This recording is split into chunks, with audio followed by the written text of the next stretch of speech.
राम जी के जन्म के। लेकिन शंकर जी कहते हैं देवी जब जब अधर्मी बढ़ते हैं, धर्म धर्म को नाश उसका नहीं कर सकता, स्वरूप का कौन नाश कर सकता, कोई नहीं। लेकिन अधर्मी जब बढ़ते जब जब हो धर्म के बाढ़ असुर अधम अभिमानी लोग जब बढ़ जाते हैं,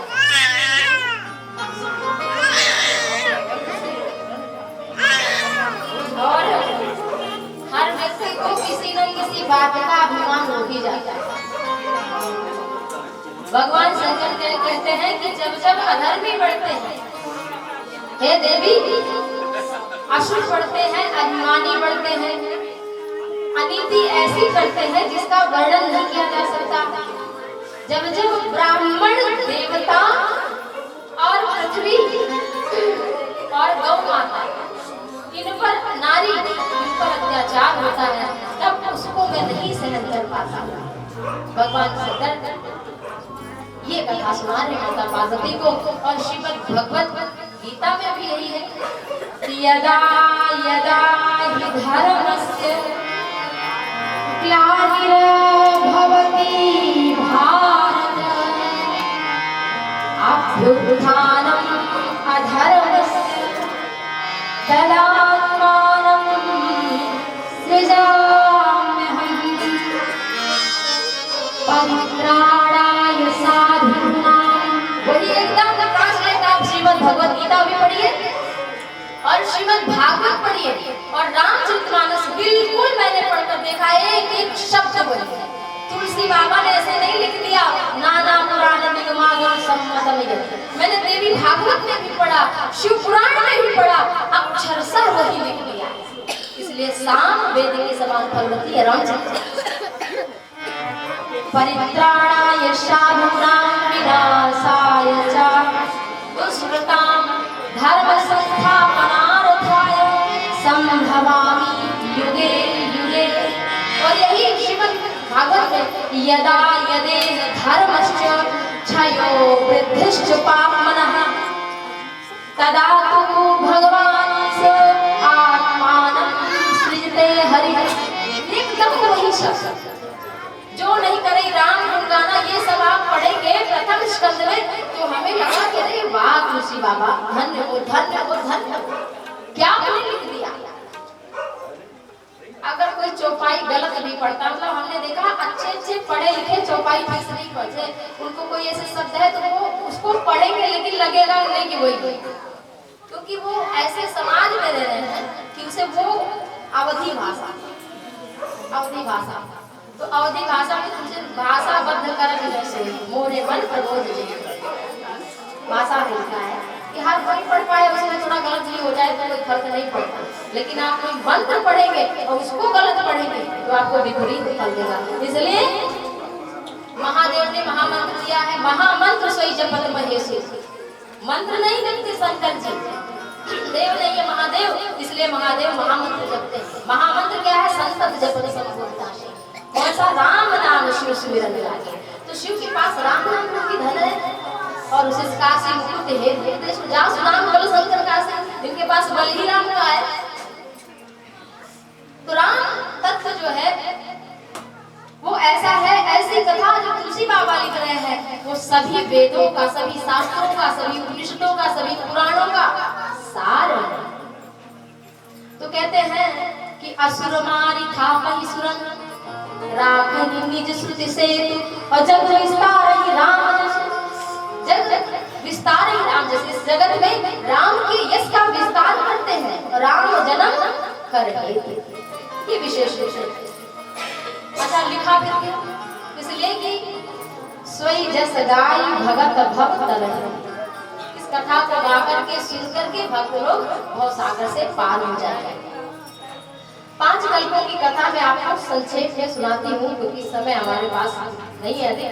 वैसे तो हम राम कथा के चौथे दिन राम जन्म करते हैं, थोड़ा कारण का अच्छे से विस्तार, नारद की कथा इत्यादि कथा बहुत मधुर है, मनोरम है और अति आनंददायक है। लेकिन भाई आप लोग समय से आते ही नहीं। समय जो है भगवान को जिस चीज का दान करोगे वो चीज आपको भगवान बढ़ाकर देंगे। कितना अनंत गुण। भाई बीज है, आप बोएंगे, एक बीज इतना नन्हा सा होता है, लेकिन एक विशाल वृक्ष जब बन जाता है, बरगद का एक छोटा सा बीज पड़ता है धरती पर, लेकिन इतना विशाल हो जाता है, कभी तुमसे बकरी खा जाए। बरगद का पेड़ हो छोटा सा नन्हा सा तो बकरी खा के चली जाए, लेकिन जब विशाल रूप धारण कर लेता है तो बड़े बड़े हाथी मत वाले भी नहीं तोड़ पाते उसे। तो बीज अगर आप बोएंगे जिस भी चीज का, सत्कर्म का, दान का, पुण्य का, नाम का, जो भी समय का, अगर भगवान को जो चीज आप समर्पित करेंगे वो आपको भगवान बढ़ाकर देते हैं। जब द्रौपदी के चीर हरण की कथा आप सभी ने सुनी होगी, कि तो संदेह अलंकार आप सभी ने पढ़ा होगा कि सारी भी नारी है कि नारी भी सारी है, कि सारी ही किनारी है कि नारी ही की सारी है। तो भगवान को एक छोटा सा टुकड़ा द्रौपदी माता ने बांध दिया था और भगवान ने कहा समय आने पर कर्ज चुकाऊंगा। और वही दुशासन की भुजा जाकित भय बसर रूप भय से ऐसा कि वस्त्र उतार धारण कर लिया कृष्ण ने। तो ये है भगवान। तो भैया समय पर आज 6 दिन और 50 दिन है। तो 5 कल्पों की कथा हम आपको सुना देते हैं संक्षेप में, आप सभी श्रवण कर लीजिए, जिसको सुनकर गाकर भवसागर से पार मुक्ति हो जाता है। तो भगवान श्री हरि के द्वारपाल में जय और विजय। भगवान के द्वार पर कौन खड़ा है? जय नाम भी समझिएगा, ये नहीं कि बस जय विजय नहीं, उसका अर्थ भी समझते जाइए, जय और विजय। भगवान के द्वार पर खड़े, इसलिए भगवान के घर, उनके द्वार पर उनके रूप को निहारिए, उनके दर्शन करने जाइए, उनके घर जाइए। तो उनके द्वार पर कौन खड़ा है? जय और विजय। अगर आपको जीवन में जय विजय चाहिए तो भगवान के घर, मंदिर, अपने संस्कार से जुड़िए, अपनी संस्कृति को उन्नत करिए, अपने मन को उन्नत करिए, अपने परिवार को, समाज को, सभी को उन्नति पर ले जाइए। तो जय विजय भगवान के द्वार पर। एक बार शंकादि ऋषि आए, नंद धड़क 5 वर्ष के कुमार, हरि शरणम हरि शरणम हरि शरणम हरि शरणम तो निरंतर गाते रहते। तो वो वस्त्र नहीं पहनते क्योंकि उन्हें ये वर मिला है कि 5 वर्ष से ज्यादा उनके वही नहीं। उनकी शक्ति क्या है? भगवान के नाम के प्रभाव के कारण वो 5 वर्ष से ज्यादा बढ़ते ही नहीं। तो 5 वर्ष का बालक कपड़ा पहने ना पहने बराबर, लेकिन बाद में डंडा लगा के रोक दिया अंदर जाने, ऐसे रोक। ये कोई भगवान क्या, किसी साधारण आदमी क्या ना कि होकर जाओ तो नहीं जाने देगा, वो तो भगवान रोक दिया। शंकर ऋषियों ने श्राप दे दिया कि तुम्हारी बुद्धि इतनी बड़ी, एक साधु को रोका तो उन्हें सनक सनंदन सनातन सनत कुमार को श्राप दे दिया कि 3 जन्म के लिए। उन्होंने तो ये कहा राक्षस हो जाओ। फिर भगवान विष्णु निकल आए और कहा कि कुछ तो कृपा करिए। तो कहा 3 जन्म द्विज बचन प्रमाणा, 3 जन्म के लिए चलो छूट दे दे, केवल 3 जन्म। भगवान लीला कर रहे हैं। अब देखो पर्दे के पीछे की बात है भैया, पहले इसको भी समझ लो कि राम जी बाहर लेकर आने वाले हैं रावण कुंभकर्ण को, लेकिन वो पीछे कौन है? भगवान के द्वारपाल। ऐसे वैसे आदमी नहीं। एक आदमी था तो रामलीला हो रही थी, वहाँ रावण बनाया जाता था। तो रावण भी ऐसे आदमी को बनाया जाता है जो योग्य, ऐसे वैसे आदमी को नहीं कि किसी को लाके बैठा दिया रावण कौन मानेगा। बोलने का भी ढंग होना चाहिए, मैं लंकापति रावण, उसकी आवाज का भी ढंग होना चाहिए, शरीर भी वैसा होना चाहिए, समझ भी होनी चाहिए। तो रावण बनने के लिए भी योग्यता चाहिए, ये पर्दे के पीछे की बात है। तो रावण कौन बना है? जय और विजय 3 जन्मों का श्राप मिला है संकादि के द्वारा। तो पहले जन्म में ये हिरण्यकश्यप और हिरण्याक्ष बनाया। तो भगवान ने नृसिंह रूप में हिरण्यकश्यप को और बारह रूप में हिरण्याक्ष का धरती को जब ऊपर दाढ़ पर लेकर आए थे, भागवत में विस्तार से प्रसंग किया गया। और उसके बाद दूसरे जन्म में उन्होंने रावण कुंभकर्ण बनकर आए, वही जय विजय। और भगवान श्री राम कौन बनकर? हरि बनकर आए, राम रूप में राम और तीसरे जन्म में भगवान श्री कृष्ण द्वापर युग में वही है। देखो कई युगों तक कथा चल रही है, सतयुग से लेकर द्वापर तक कथा चली है एक साधु के श्राप के कारण। तो वही शिशुपाल के रूप में और दंत वक्र के रूप में। तो तीसरे जन्म में भगवान ने सुदर्शन का उपयोग किया था, और इसलिए जिस पर भगवान सुदर्शन चला देते हैं फिर वो मोक्षगामी भी हो जाता है। इसलिए भगवान ने अंतिम जन्म में सुदर्शन का उपयोग किया और उन्हें मुक्त कर दिया। और दूसरे कल्प की कथा यह है कि जलंधर जो दैत्य था, भगवान शंकर के बेटों से उसका जन्म हुआ है। शिवपुराण में बड़ी विस्तार से कथा है। जलंधर जो है भगवान शंकर की आंखों से प्रकट हुआ। पार्वती माता ने आंख बंद कर लिया था और उनकी आंख थोड़ी गर्म हो गई, और जब आंसू निकले तो एक दैत्य रूप में प्रकट हो गए, वही जलंधर था। और एक सती नारी थी वृंदा, जिन्हें तुलसी के रूप में आज भी माना जाता है। उनसे परम सती असुराधिक नारी फतेह बल ताहि जितहि पुरानी, छल कर तारे सुतास, छल करके देखो महादेव किससे नहीं जीत सकते, लेकिन सती तो का बल ऐसा था कि परम सती असुराधिक नारी, बल कौन सा था? सती का था। तेहि बल ताहि जितहि पुरानी, शंकर जी नहीं जीत पा रहे थे, किसके बल से? वृंदा के बल से, क्योंकि उसकी पत्नी सती नारी थी। संत और सती का मैंने बार बार निवेदन किया कि दो की ही महिमा है, एक संत और एक सती, जो केवल अपने पति के चरण कमल में प्रेम करें। तो ऐसे ही तो जलंधर भी रावण बना, एक कल्प है, ये दूसरे जन्म की कथा है। भगवान श्री हरि को श्राप दिया था कि जैसे आज आपने हमारे साथ छल किया है, ऐसे ही आपके साथ हमारे पति छल करेंगे, आपके पत्नी का हरण करेंगे। तो वही रावण बनकर दूसरे कल्प में आए। और तीसरे कल्प की कथा में ध्यान से सुन लो। मनु और शत्रुपा जो नैमिषारण्य में तपस्या करने के पश्चात और फिर भगवान श्री राम ने दर्शन दिया था, तो कहा कि चाहो तुम ही समान सुख प्रभुसन कवन उगला। चार कल्प की कथा हमने आपको सुना दी संक्षेप में। तो वही भगवान पुत्र रूप में उनके अवतरित हुए। उन्होंने क्योंकि मनु शत्रुपा रूप में तपस्या की थी कि आप हमारे बालक बनकर आए, तो भगवान वही मनु और शत्रुपा जी दशरथ कौशल्या बनकर अयोध्या में आए, और उन्हीं के पुत्र भगवान श्री राम बने। चाहूं तुम ही समान सुख और प्रभु संग कवन उगला, तो बन गया। और आगे की जो कल्प की कथा है वो प्रताप भानु की कथा है। ये तुलसीदास जी कहते हैं कि भगवान शंकर पार्वती माता से कहते हैं कि कैकेयी नरेश एक राजा थे जिनका नाम था सत्यकेतु, और सत्यकेतु के दो पुत्र थे, एक का नाम है प्रताप भानु और एक का नाम है हरिमर्दन। बड़े प्रतापी, धर्म धुरंधर नीति को जानने वाले, धर्म के धुरंधर, परम प्रतापी हैं, गौ ब्राह्मण के सेवक हैं, लेकिन फिर भी एक बार राजा वही है, पूरे धरती को जीत लिया। राजाओं में ये होता, राजा होते फिर भी दूसरे पर चढ़ाई करते रहते, क्योंकि उनकी इच्छाएं नहीं समाप्त। तो उन्होंने राजाओं पर चढ़ाई किया और सबको जीत लिया, कर लेकर उनका राज्य वापस कर दिया। लेकिन एक राजा ऐसा था जिसने कर दिया नहीं, वापस अपना राज्य लिया नहीं। वो कपटी मुनि झूठा साधु का वेश बना करके जंगल में जाकर रहने लगा। एक बार की बात है कि राजा प्रताप भानु जंगल में खूंखार जानवर का पीछा करते हुए कि जिससे जनता की रक्षा हो सके, उसके पीछे पीछे दौड़ते दौड़ते गए, थक गए। और वो कौन था? जो कपटी मुनि था, उसी का चेला था। वो मायावी रूप धारण कर लेता था, तो सुअर का रूप धारण करके आया था। और बस उसने कहा था जब कभी प्रताप भानु के तो हमारी कुटिया तक ले आना है बस। तो सुकर बना करके उन्हें भेजा और वो वहां तक पहुंचा था। अब प्रताप भानु को उसने पहुंचा लिया, और जो वो राजा था जंगल में रह रहा था, उसने तो दाढ़ी वाड़ी बना ली थी, बढ़िया बाबा बन गया था। अब उनको राजा पहचान नहीं पाया। उसने सब बता दिया कि आपका नाम प्रताप भानु है, 70 योजन नगर तुम्हारा, सब कुछ, क्योंकि वो जान रहा कि कौन व्यक्ति है। कुछ लोग झाड़ फूक के चक्कर में ही फंस गए।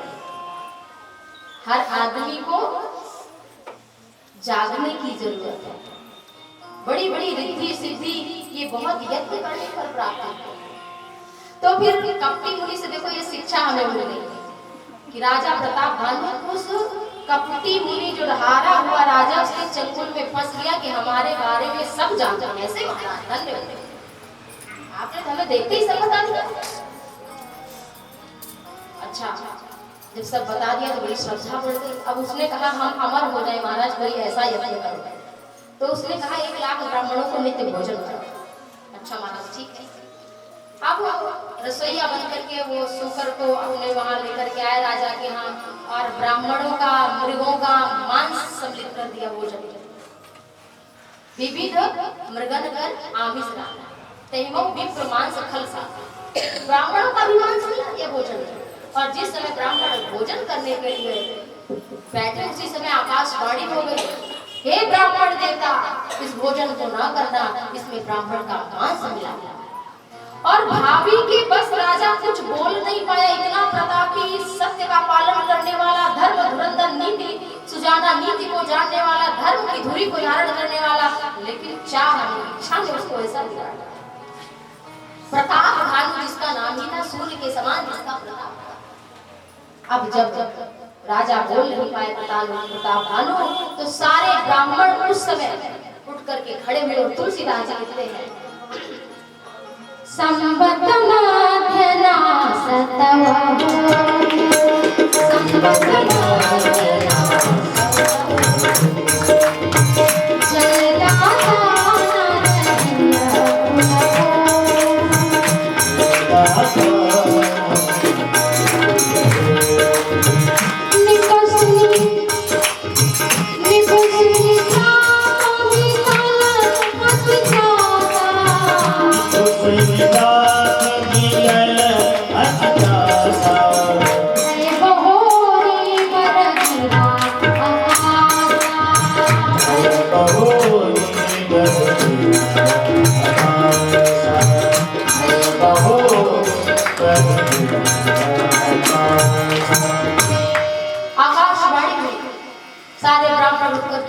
तुरंत हाथ में जल लेकर के 1 लाख ब्राह्मणों ने एक साथ श्राप दे दिया कि संबत मध्य नाश हो और जल दाता न रहिए कुल, तुम्हारे कुल में कोई जल देने वाला भी नहीं बचेगा, ऐसा कठोर श्राप। और माया में तीन रसोई वो तो सब माया से वो आया था, माया विश्वर को लेकर वो तो नाना रूप धारण कर ही लेता था, तो रसोईया बना कर ले भेजा था उसे, और ना वहाँ रसोईया ना कुछ, श्राप भी मिल गया। अब राजा क्या करे, 1 साल में सब आपस में लड़ करके मर गए देश के चढ़ाई। 1 साल में कोई भी कुल में जल देने वाला भी नहीं बचा। कुछ लोग तंत्र मंत्र पर ही ज्यादा विश्वास करते हैं, भगवान पर।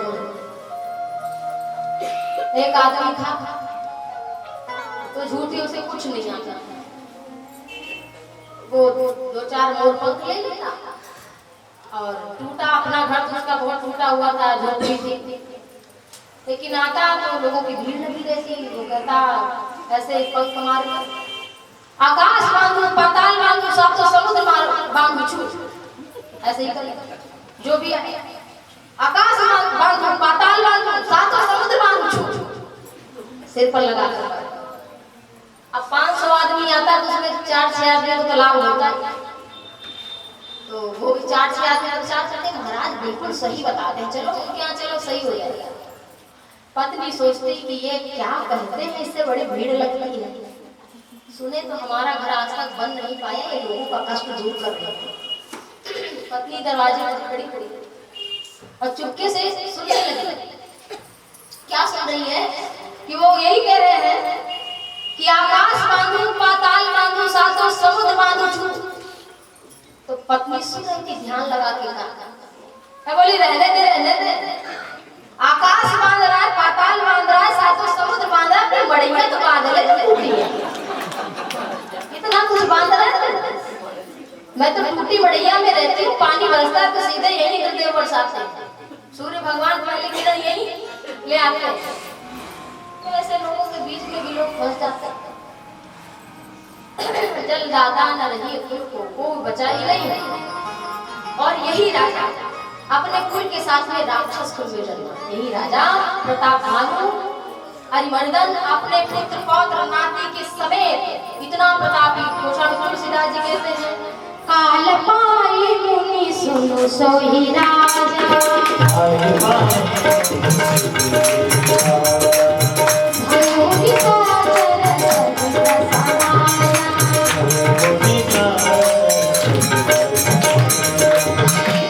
सिर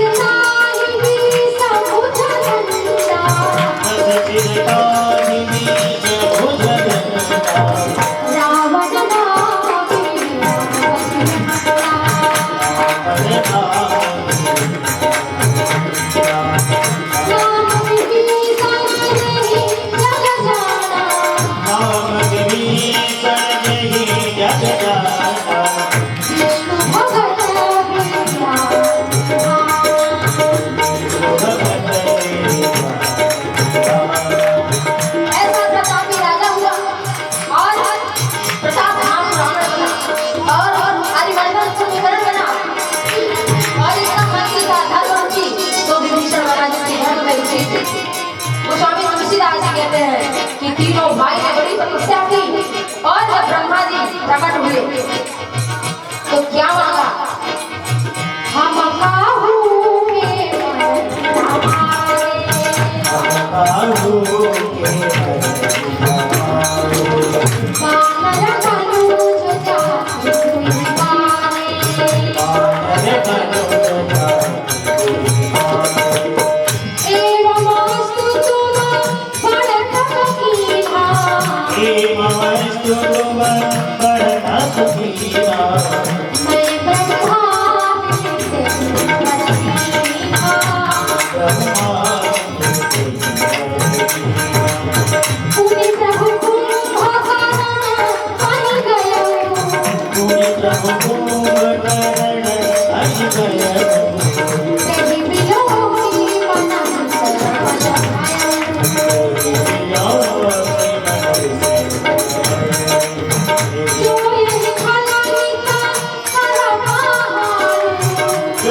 प्रताप भानु तो पूर्व जन्म का ही तपस्वी है और जब रावण प्रताप भानु बना और उसका भाई कुंभकर्ण बना, अरे अर्थात शत्रु का जो दमन करने वाला वो कुंभकर्ण बन गया।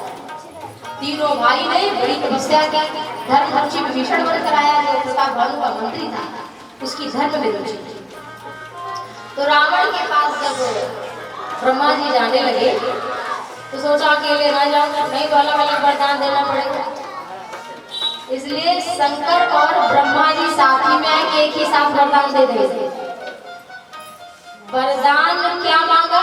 सभी जानते हैं कि हम काहू के मरे बिना, हम किसी के मारने से ना मरे। लेकिन आगे की भी पंक्ति, वानर मनुष्य जाति दुई बार,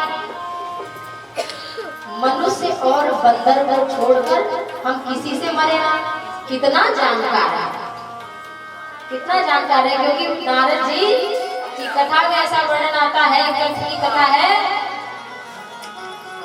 कि नारद जी जब विश्व मोहिनी से विवाह करना चाहते थे तो भगवान शंकर ने अपने 2 गणों को भेजा था। अपने 2 गणों को भेजा था कि जाओ देखो नारद जी आजकल विवाह की इच्छा से घूम रहे हैं। अभी तक तो ब्रह्मचारी बने थे कि नारद से बड़ा कोई स्वामी ही नहीं है, दंडी स्वामी है। लेकिन अब वो तो विश्व मोहिनी के पीछे भाग रहे हैं, जाकर पता करो कहाँ है, क्या कर रहे हैं। शंकर जी ने बहुत समझाया था लेकिन नहीं माने। तब फिर शंकर जी अपने 2 गणों को भेजे थे कि जाओ जाओ। तो नारद जी के समक्ष भगवान श्री हरि राजकुमार में राजकुमारी का वरण करके लेके चले गए। दुल्हन के ले गए, लक्ष्य निवास समाज सब गए। तो भगवान लेकर के चले गए। तो नारद जी बड़े दुखी हुए कि माया तो माया पति की और इसकी, हम लोग भले कहते हैं कि हमारी माया, हमारा तो शरीर है, नहीं हमारा तो कोई माया। तो देवर्षि नारद जब लौट रहे थे तब उन्हें भगवान शंकर के दोनों बन गए। तो वो आंखों देखा हाल सब वहां से बैठे विष्णु मोहिनी का विवाह की जो कथा है तो शंकर जी को लाइव प्रसारण बता रहे थे कि इस समय संवाददाता बनकर वहां गए थे और क्या क्या कर रहे थे। भगवान शंकर ने जब सुना कि ये श्राप दे दिया है कि हे हरि, तुम जिस शरीर को धारण करके हमारा विवाह नहीं होने दिया तुमने, तुम वही शरीर धारण करो और बंदर तुम्हारी सहायता करेगा, ये श्राप दे दिया। तो भगवान शंकर ने जैसे सुना कि बंदर बनने का श्राप, तो शंकर जी ने सोचा कि अब हम बंदर बन जाएंगे, बंदर तो हम ही बने। तो शंकर जी ने शंकर केसरी का निकाला। अब जब उनके गणों ने ये लाइव समाचार उनको दिया तो शंकर जी ने तुरंत प्रतिज्ञा कर ली कि शंकर तो मैं ही बंदर बनूंगा। इतना मंगल वेश बनाया था, उस पर भी भजन से संतोष न मिला तो शिव बंदर। ये प्रतापवान जानता था कि प्रतिज्ञा की है शिव ने और श्राप भी दिया है कि करिए किस सहाय तुम्हारी, बंदर तुम्हारी सहायता करेंगे। तो शंकर जी की प्रतिज्ञा कि हम बंदर बनकर आए। तो देखो ये रावण रूप में कितना चला कि बानर मनुष्य और मनुष्य रूप में श्री हरि आने वाले हैं राम रूप में। तो कह रहा बानर मनुष्य जाति की बात है, क्योंकि हरि मनुष्य बनकर आ रहे हैं, इसलिए इन दोनों को छोड़कर मैं किसी और से ना मरूं तो केवल इन्हीं दोनों से मरूं, या हर से या हरि से। तो कैसा मोक्ष मांगा है ये देखो, कैसा वरदान मांगा है रावण। ये प्रतापवान रावण जो था ये कितना समझदार, इसकी बुद्धि, इसका विवेक तो देखिए कि बानर मनुष्य जाति की बात है। और कुंभकर्ण के पास जब गए ब्रह्मा शंकर तो सोचा कि ये इंद्रासन मांगेगा, तो सारा सरस्वती का देवताओं ने आह्वान किया तो जीवा पर सरस्वती माता बैठ गई। तो इंद्रासन की जगह मांग लिया इंद्रासन। तो ये हम मानता हूँ अब आज तक जो लोग ज्यादा सोचते हैं उनका नाम कुंभकर्ण रखा जाता है, कुंभकर्ण आज तक वही नाम लोग पुकारते हैं। तो ज्यादा खाने वाला महिष खाई करी मदिरा पाना गर्जा वज्रा घात, जिसका सोना खाना पीना बिगड़ गया है। तो रावण आकर बोला हमारा भाई इतनी तपस्या कर रहा है, उसको आप ऐसा वरदान देना, ये कौन सा वरदान, हमेशा सोता है, उसके जीवन में कोई अर्थ ही नहीं। तो कहा 6 महीने सोएगा एक ऐसा। उसके बाद जब विभीषण के पास गए तो ते ही मांगे भगवान पद कमल अमल अनुराग। उन्होंने विभीषण ने भगवान के चरण कमल में प्रेम मांगा। तो बड़ी पावन कथा सुनाई। और आगे रावण, आप कवितावली गीतावली दोहावली अगर आप पढ़ेंगे तो ऐसा वैभव कि जहां तक चर अचर था सब रावण नाम जगत जग जाना और लोकप जाके बंदी खाना। ऐसा प्रतापी कि लोकप जाके बंदी खाना। वो तो हनुमान जी ने सारे देवताओं को बांध करके रावण ने उल्टा यहाँ पे शनिदेव को लटका दिया। ये तो हनुमान जी ने लिखा ना उलटी पलटी लंका सब जारी और पूर्ति पर आप सिंधु मजा। उल्टा हनुमान जी ने क्यों लंका को उल्टी कर दिया था एक बार कि जितने देवता थे वो सब सीधे हो जाए, उल्टा निकल जाए। तो हनुमान जी महाराज ऐसे। तो ऐसा रावण नाम जगत जस जाना जग जाना लोक जाके, जिनके बंदी गृह में लोक पाल बने और भगवान के सेवक बने लोक पाल। भुज विक्रम जानहि दिगपाल। बड़ा प्रताप है रावण का। रावण के बगीचे में कभी भी एक पत्ता टूटा नहीं, एक पत्ता कभी पतझड़ नहीं आता था रावण के बगीचे, ऐसा लिखा है। अगर आप पढ़े कवितावली में तो ये वर्णन बहुत सुंदर विस्तार से लिखा है कि कभी पतझड़ नहीं आता था। और जैसे ही कहते थे बारिश होनी चाहिए, मौसम की कोई विधि नहीं, तुरंत बारिश हो जाए।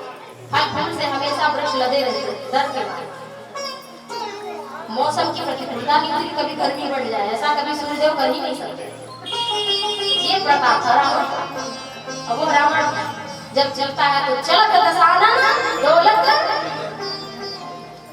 जब दशानन चलता है तो धरती डोलने लगती, हिलने लगती, जैसे गजराज नौका पर चढ़े तो डगमगाने लगते। मेघनाथ जैसा पुत्र जिसने इंद्र को भी जीत लिया, उसका नाम ही हो गया इंद्रजीत। मेघ के समान गर्जन करने वाला। अच्छा, तुलसीदास जी कहते भैया ये तो इनका परिचय था। आगे ध्यान से सुन लीजिए कि राक्षस और कौन कौन है। तुलसीदास जी लिखते हैं राक्षस भैया हम लोग तो नहीं है, जरा सोच ले आइए। तुलसीदास जी की चौपाई है, कहीं हमारे भीतर तो राक्षस नहीं आकर बैठा है। तो तुलसीदास जी कहते हैं कि मां नहीं मात पिता नहीं देवा,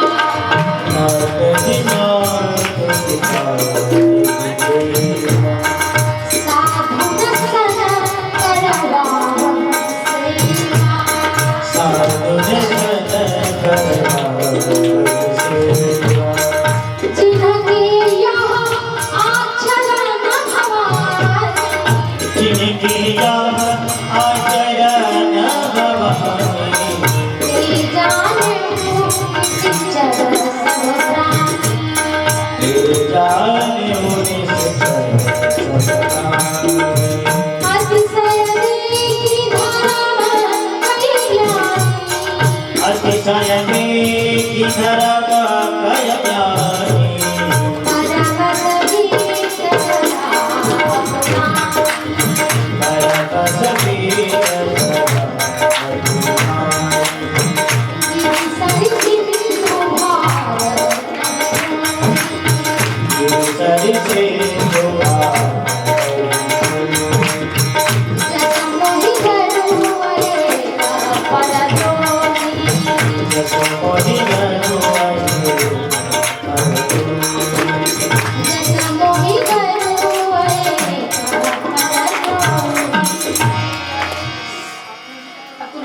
कहते हैं राक्षस वो भी है मां नहीं मात पिता, जो माता पिता की नहीं मानता वो कौन है? मां नहीं मात पिता नहीं देवा, देवताओं को नहीं मानता है, हमें सब नहीं मानता। और साधु की सेवा करना नहीं है, उल्टा उसे करवाना है। तो गोस्वामी जी कहते हैं कि जिनके, ये शंकर जी कह रहे हैं, गोस्वामी जी लिख रहे हैं, कह रहे जिनके यहाँ आचरण